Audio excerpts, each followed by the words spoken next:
Siin patriarh Heiko Ritsbeck, me jätkame meie loenguid elust vara kirikus.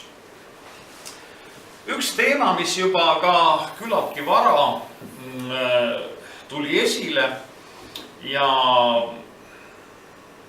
põhjustas mitmeid ka arusaamatusi, mitmeid tülisid ja lõppeks võiksime öelda, et lõppes sellega, et aastal 1054 kirik lõhenes kaheks, idakirikuks, läänekirikuks. See ei olnud muidugi ainus põhjus, seal oli isegi formaalselt oli Filioque õpetus oli nagu väga tähtsal kohal, aga see paavsti primaadi küsimus on näiteks praegu kirikute taasühinemise küsimuses on nagu number 1 takistus, et idakirik ja läänekirik selles mõttes Filioque see usutunnistuse nüansseeritus osas selles võiksid kokkuleppele jõuda ja tänapäeval on palju selliseid oikumeenilisi kohtumisi ka tehtud, kus on sellest üle saadud, aga just nimelt see paavsti roll, paavsti primaat, kuigi paavst on ka omalt poolt, paavsti võim on ka mõnda aega alles loobunud selle lääne patriarhi tiitlist ja mõnda asja ka püüdnud nagu siluda, aga ortodokskirikule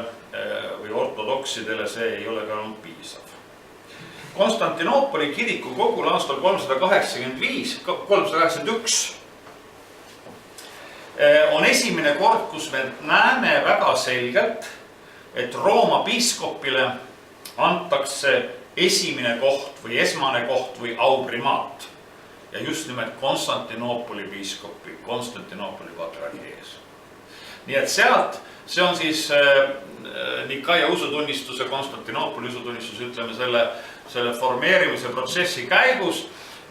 Ja muidugi see näitab ka veel kord ühte asja, mis mingis mõttes, kui me tahame natuke süvakuti minna, et see lõplikult või kinnistub või kindlalt alles ka küllaltki hilisele, ütleme siis 4. sajandi lõpupoole.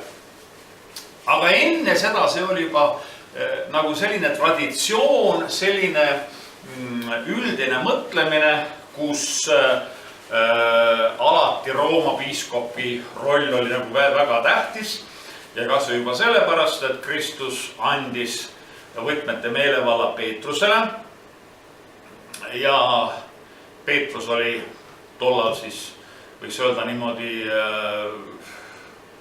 kõige olulisem kristliku kiriku karjastest ja siin on veel muidugi omad küsimused, mis on tekkinud seoses nende piiskopkondade ja nende alade tähtsusest. Näiteks Antioquia oli algselt ju väga tähtsal kohal ja isegi Antioquia piiskopi rolli on võrreldud ja võib-olla mõnel hetkel isegi nagu mõistetud kõrgemaks kui Rooma. Aga fakt on see, et igatahes siis 5. sajandi alguseks on lääne kirikus 4 patriarhaati: Rooma, Kartaago, Milano ja Ravenna. Ja ma ütlen sõna lääne kirik, lääne kirikut tegelikult ei ole veel, aga ütleme kiriku läänepoolses osas, kui me tahaksime väga täpsed olla. Ja Roomat siis esimese piiskopkonnana, nagu ma mainisin, on nähtud juba ka kaua. Paljud kirikuisad, näiteks Kyprianus, Tertullianus, kinnitavad seda, aga kui me paneme tähele, siis on ka need nagu lääneosa kirikuisad. Esimene nii-öelda tõeline paavst selle sõna otseses mõistes oli Leo Suur. Tema oli siis paavstiks 440-461 ja tema võttis kasutuse ka selle tiitli, mis oli Rooma impeeriumis enne kõige kõrgema vaimuliku tiitliks, mida mõnikord ka endale võtsid keisrid, aga mis oli kõrgem vaimuliku tiitel siis Pontifex Maximus ehk siis suurim silla ehitaja, kui eesti keelde tõlkida. Ja see Pontifex Maximusi tiitel mingis mõttes väljendas nagu järjepidevust Rooma impeeriumi sellises religioosses arengus. Ja meie tänapäeval ilmselt nagu seda niimoodi päris ei näe, et Rooma impeerium nagu väga rõhutab seda alust, mis on enne kristjaniseerimist selliste antiikajastu põhiliste näitajatega, aga tollal oli see siiski ka üks oluline argument. Ja loomulikult juba see termin Pontifex Maximus näitas, et see on terve Rooma impeeriumi nagu kõrgeim nagu selline vaimuliku tiitel. Nii nagu Peetrus oli apostlite kolleegiumi ühtsuse sümbol, peeti Rooma paavsti kiriku ühtsuse sümboliks. Näiteks Püha Augustinus rõhutab seda. Ja vaat tegelikult on siin üks väga oluline selline mõte, et väga tihti me näeme ainult selle ühe inimese rõhutamist, antud juhul siis, kui me räägime paavstist, et paavsti rõhutamist kui paavst iseendast või iseenesest oleks nagu see kõige tähtsam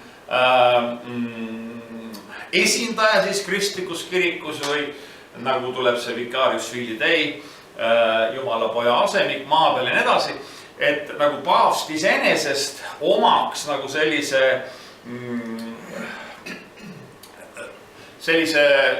staatuse, millest me räägime nagu eraldi kõigest muust. Aga peame tähele panema seda, et tegelikult on just nimelt kõrgemates vaimulikus ametites tuleb just nimelt esile see ühtsuse printsiip eriliselt kujul. Näiteks piiskop on piiskopkonna ühtsuse sümbol eelkõige. Mitte kõrgeim vaimulik piiskopkonnas, vaid piiskopkonna ühtsuse sümbol. Ja sellepärast näiteks, kui piiskop pühitseb preestreid ja preestrid annavad kuulekuse tõotuse piiskopile, siis ei ole mitte selles mõttes, et nad annavad näiteks piiskop Gregoriusele või piiskop Augustinusele või kellele sellele isikule kuulekuse tõotuse. Või isegi ka mitte piiskopi ametile kui sellisele kuulekuse tõotuse. Kuigi need mõlemad on ka olulised, vaid oluline on see, et andes kuulekuse tõotuse piiskopile, nad tõotavad olla ühtsed, mitte oma ette rida nagu ajada, kui me tänapäeva keelt kasutaksime. Ja samamoodi tekib ka see asi, et apostlite kolleegiumi juures, kui Peetrus on eeskõneleja, siis ta ei kõnele kui üksik isik või üks Peetrus. Ja teised Jaakobus ja Johannes on kõik nagu siis mingis mõttes eriarvamustega inimesed seal kõrval või vahetavalt toetavad, vahetavalt mitte, vaid vastupidi, Peetruses saab see ühtsus terviklikkuse. Ja see apostlite kolleegium on see, mis omab nagu erilise teistsuguse tähenduse. Ja paavsti puhul samamoodi. Tegelikult paavsti rolli puhul, kui me tänapäeval ka ütleksime, paavst näitab piiskoppide magisteerium ühtsust. Temas kehastub see ühtsus. No me teame praegu näiteks Rooma katoliku kirikus on üle 4000 piiskopi. Ja sisuliselt, kui me tahaksime nii väga täpselt väljendada, siis Rooma katoliku kiriku võimukeskus või kese ei ole mitte Rooma paavst Franciscus praegu, vaid just see 4000 liikmeline magisteerium, see õpetusametist tuleneb ka ja sellega kaasas käib see piiskopide kogu. Loomulikult, paavst võib mõningaid asju teha, seal otsustada ise ja nii edasi. See on omate teema, aga see on just nimelt ühtsuse sümbol.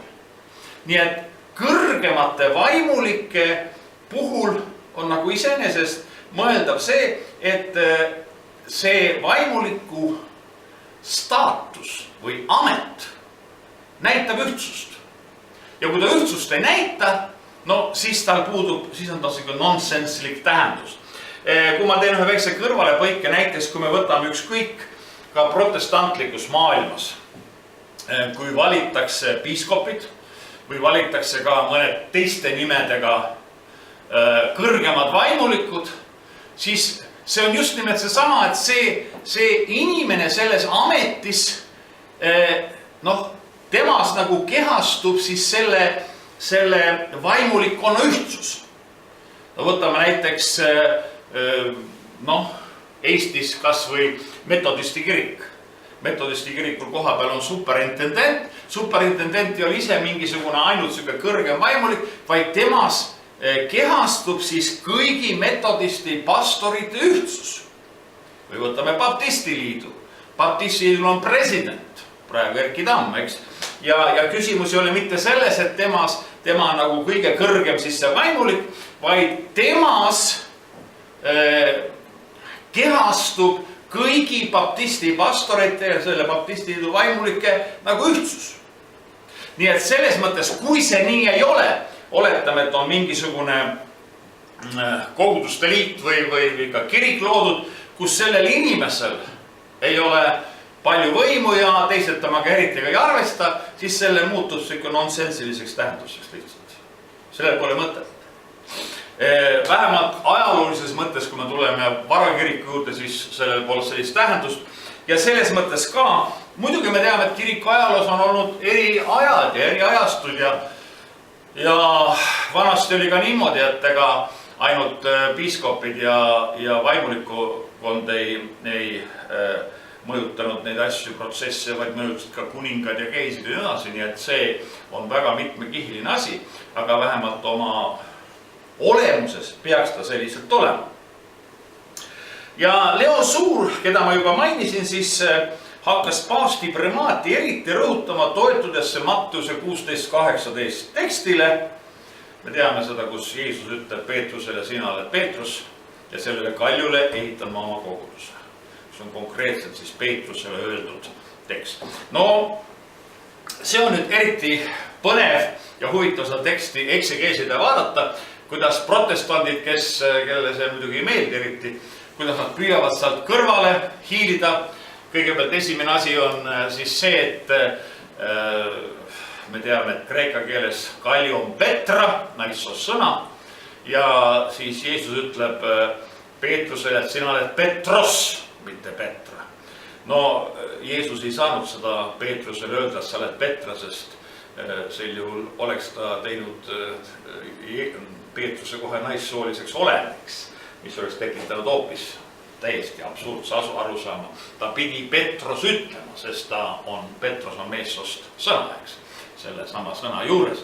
Nii, nüüd siis tahetakse rääkida, et Petros ja Petra ei ole siiski samad asjad.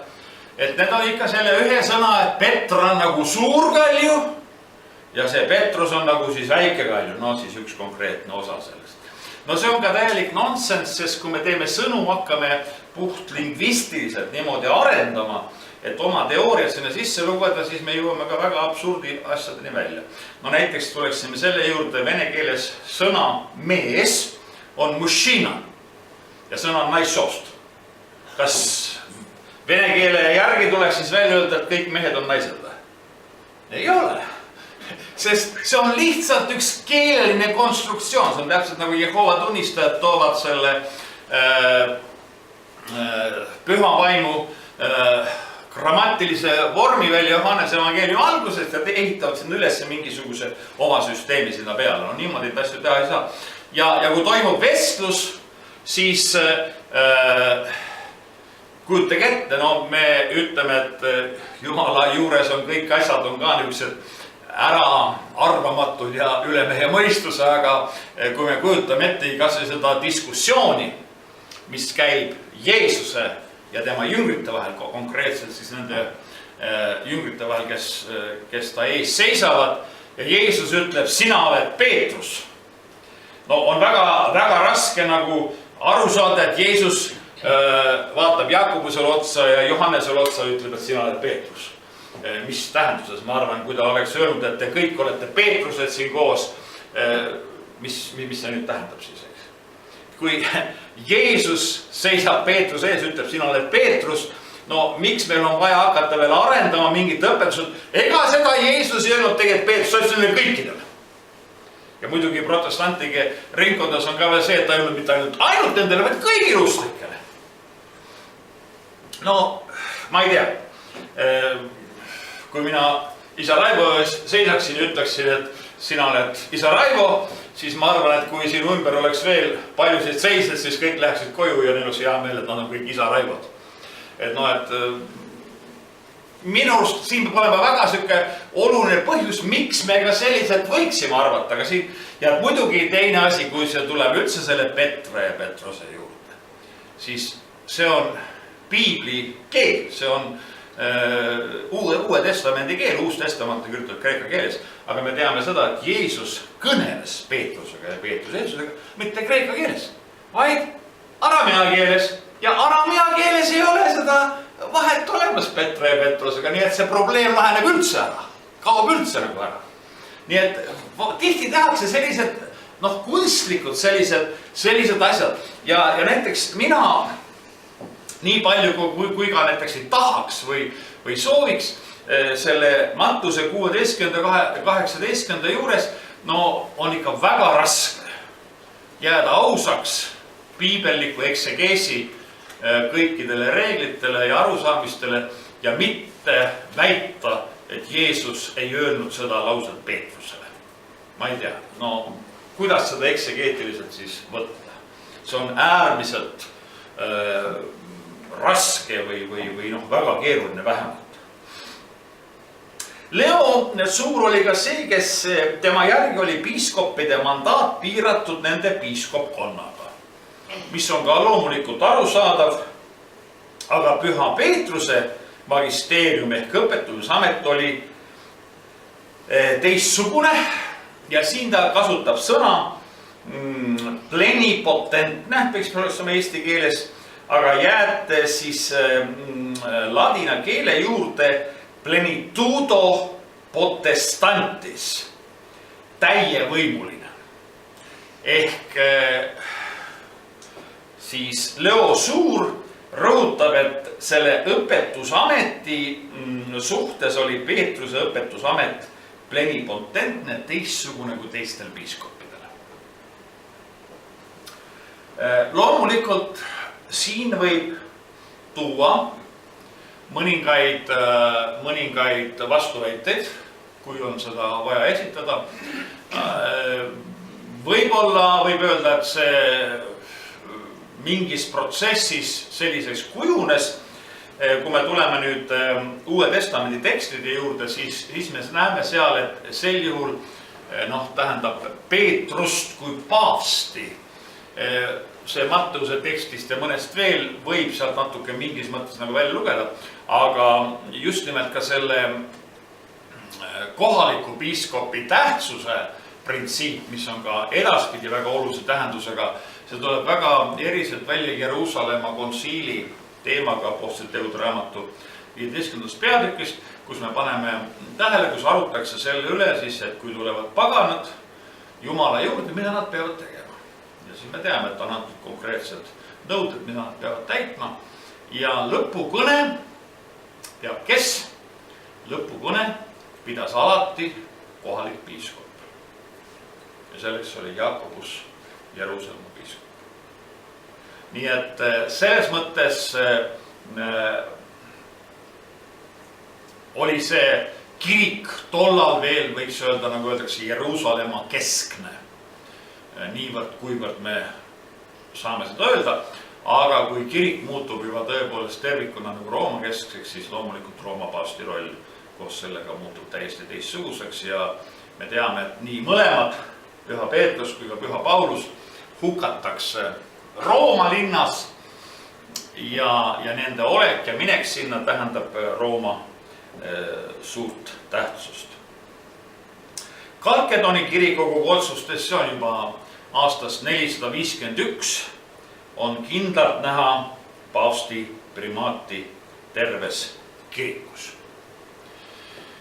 Ja nüüd ma tulen veel kord selle juurde, mis ma ennist ütlesin, et see paavsti primaadi küsimus on tegelikult ka väga paljuski ka üle polemiseeritud ja aja jooksul ka üle rõhutatud ja kindlasti osa paavste on teinud ka selliseid vigu, mis on põhjustanud paljud sellised eriarvamused selles küsimuses. See paavsti primaat ei peaks olema mingisugune taoline mõiste, mis peaks näitama, et nüüd on tõesti üks mees, kes on üle kõige ja ütleb, et vaat asjad on nii ja siis teised löövad kulpi, nagu öeldakse, ütlevad, et yes sir ja kogu lugu. Et seda algselt pole see nii mõeldud olnud ja ei ole ka praegu. Näiteks kõrvale põikena selline asi, et me räägime paavsti ilmeksimatusest ja see fraas juba tekitab paljude juures niimoodi, et juuksed tõusevad püsti ja kohe saab maahaavad, kui mitte vähemalt. Aga küsimus on see, et esitame järgmise küsimuse, et mitu korda on siis paavst kasutanud või paavsti ilmeksimatuse printsiipi, teoloogilist printsiipi, et palju ajaloos on kasutatud, üks kord ainult. Ja see on paavsti ütlemus ka ex cathedra. See ei ole nii, et paavst tõuseb püsti ja räägib midagi, kõik on ilmeksimatu, ei. Ja see on kooskõlas kogu selle õpetusametiga, magisteeriumiga, nende kõigi üle 4000 piiskopiga, nii et selles mõttes see, kui me seda sisuliselt nagu mõistame, siis võiks öelda tänapäeva semantilises sellises tähenduses minu arvates palju paremini, et see ei ole mitte paavsti poolt öeldu ilmeksimatus, vaid kogu katoliku kiriku piiskoppide kogu ühine arvamus, mille paavst, Rooma paavst ütleb välja. Ma arvan, te olete ka nõus sellega, et see on just nimelt selliselt nagu pigem on ta palju täpsem nagu oleks seda. Ja see on mingisugune konkreetse asja kohta. See on see ex cathedra, see oli ka mitte niimoodi, et paavst võib väga paljusid seisukohti ütelda, mis on kiriku seisukohad ja mis on kõigi piiskopi seisukohad, aga need on sellised õpetusliku dogmaatilise tähendusega.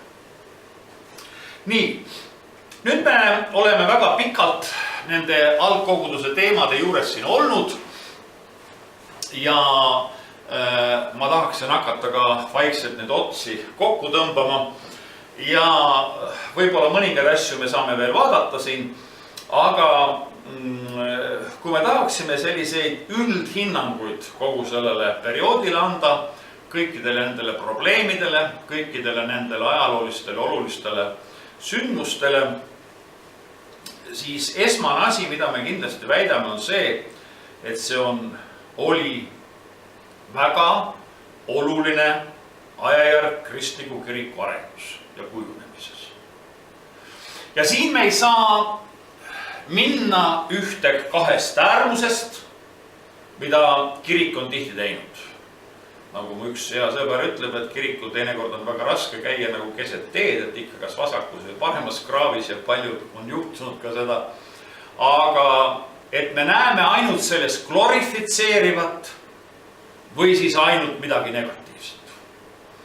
Ja paljude uute liikumiste puhul on ka niimoodi, et kui Uus Testament ära lõpeb, sinnamaani kõik kiriku areng on kõik jumalik ja väga tore ja siis kirik kukub suurde eksiõpetusse ja kõik valede asjade juures ja siis kirik on seal kogu aeg selles valede asjade juures ja siis uuesti tuleb, nagu öeldakse, õigele reale tagasi, kui meie liikumine tekkis. Vastavalt siis, millal see meie liikumine tekkis. Ja nii on väga hea kõik see muu nagu sealt ära võtta. No isegi kui me hakkaksime niimoodi mõtlema selles laadis, siis tekib küsimus paljude pühakirja tekstide eksegeesi suhtes. No näiteks kas või see samane Mattuse 16.18, millest me siin praegu rääkisime äsja.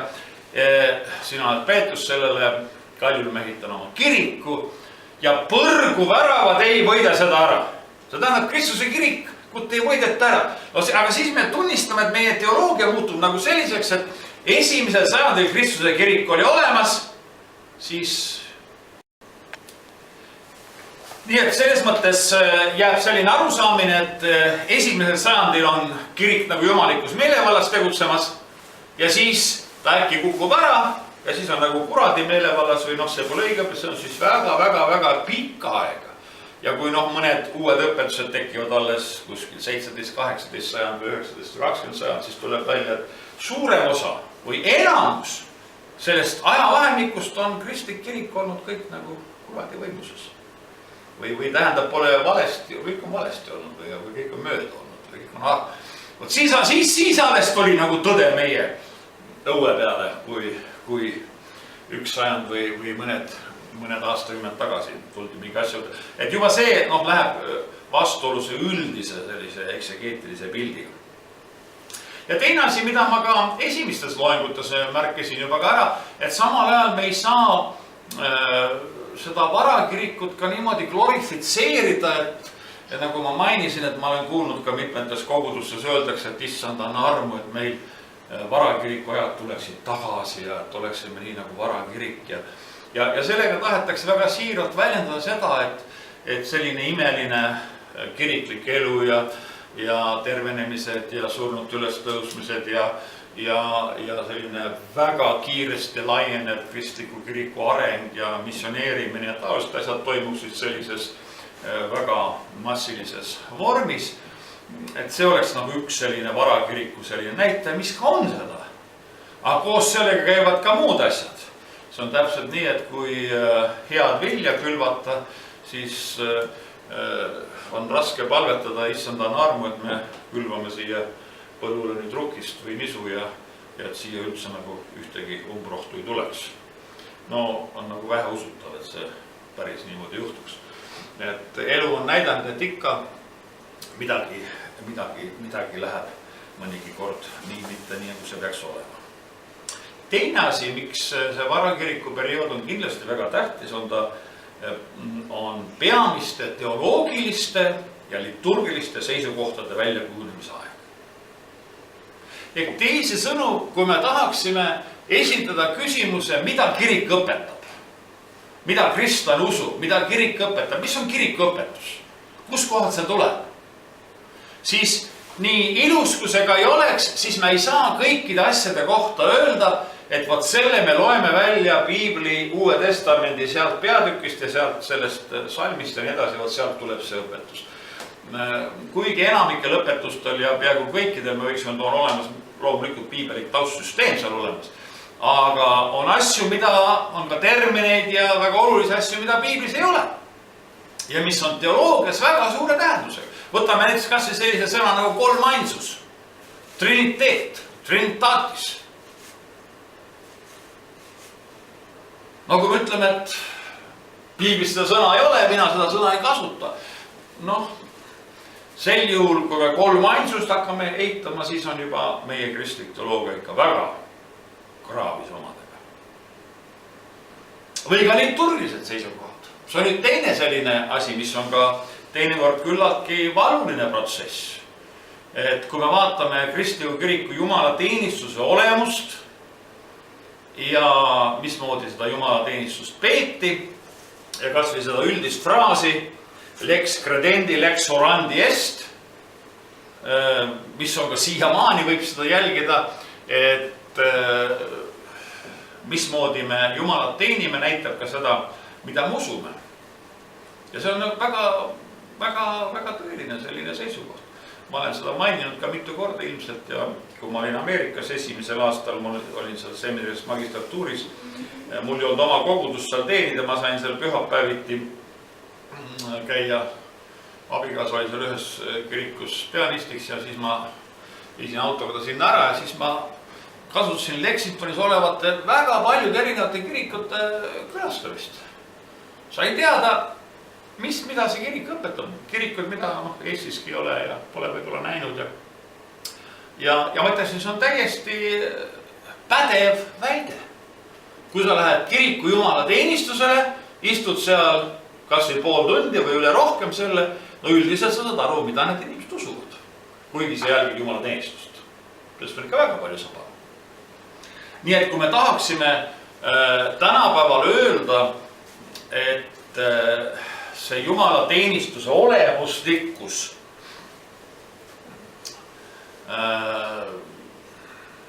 ei saa nagu sellisel viisil väljenduda, siis on siin midagi nagu mitte päris nii, nagu peaks olema. Muidugi praegu on ka selle üle, praegu diskuteeritakse hästi palju, see on ikka väga kuum teema, kus jumala teenistusest on saanud mitmes paikades selline, ma ei oska öeldagi,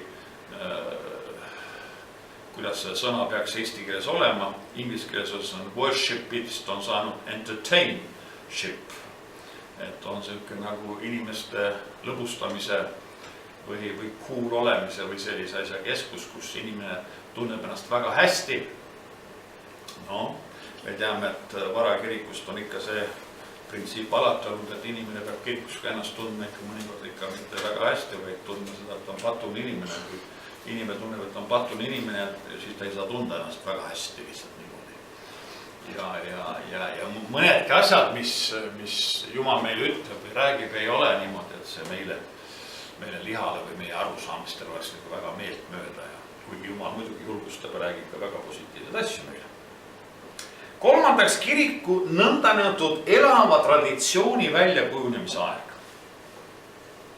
Sellest me oleme ka juba rääkinud, ma seda väga põhjalikult üle kordama ei hakka, aga see on ka üks põhjus, miks ortodoks kirik ja katoliik kirik seda väga rõhutavad, et on olemas selline apostolik traditsioon.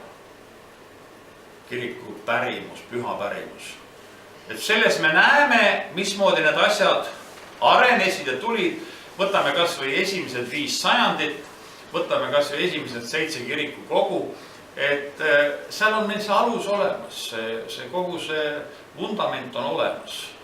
Ja seda pole mõtet nagu hakata ümber tegema, uueks tegema või teistsuguseks tegema. Ja ta on saanud vundamendis, kas meile meeldib või mitte, kõikidele tänapäevastele erinevatele kristlikele kirikutele, kristlikele liikumistele. Ja veel see on ajastu, kust leiame nii eeskuju kui ka vastuseid kirikliku tegevusega seotud küsimustele.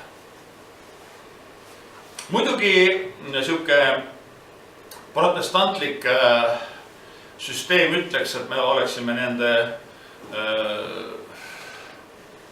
sellise tausta, et mida ütleb piibel. Et kõik oleks siis nagu sola gratia ja sola fide ja kõik need sooladega nii-öelda paika pandav, aga see päriselt siiski niimoodi ei ole, sest paljud asjade kohta pühakiri meile ei ütle piisavalt, et teha teatud järeldusi.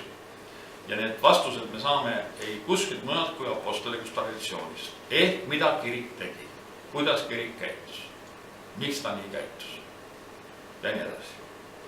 Muidugi öeldakse, et no jaa, kirik käitus küll, aga see tulenes mitte sellisest teoloogilisest või jumalikust lähtepunktist, vaid tolle aja traditsioonilistest või tolle aja uskumustest, mis segunesid siis nendega. Jah, sellised asju on ka olemas, aga siiski on olemas ka palju seda, kus me saame selle ikka päris selgeks teha, mismoodi asjad käivad, et selline väide, et kui me kõik selle kokku võtame, selle Uue Testamendi õpetuse ja kiriku elu seal esimesed 5 sajandid, siis on lõpuks niisugust pudru ja kapsad, et me ei saa mitte millestki mitte midagi aru. No see niimoodi ei ole.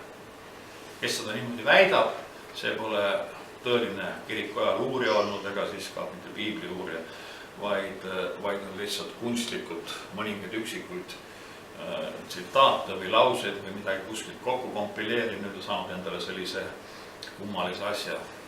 See joon, selline punase lõngana läbiv, kui võiks nii öelda, on nii selge nii Uues Testamendis kui ka varakiriku tegevuses, pärimuses, õpetuses, kui ka apostolikus traditsioonis kõiges nii, et tänapäeva inimene võiks sellest väga selgesti aru saada ja selle järgi toimida ja selle järgi elada ja see on kõik meile selleks antud, et me õndsaks saaksime. See on selline õndsuslooline tähendus kõige selle, nii et see ei ole mingisugune isikliku selline huvi või kas mulle meeldib või mitte.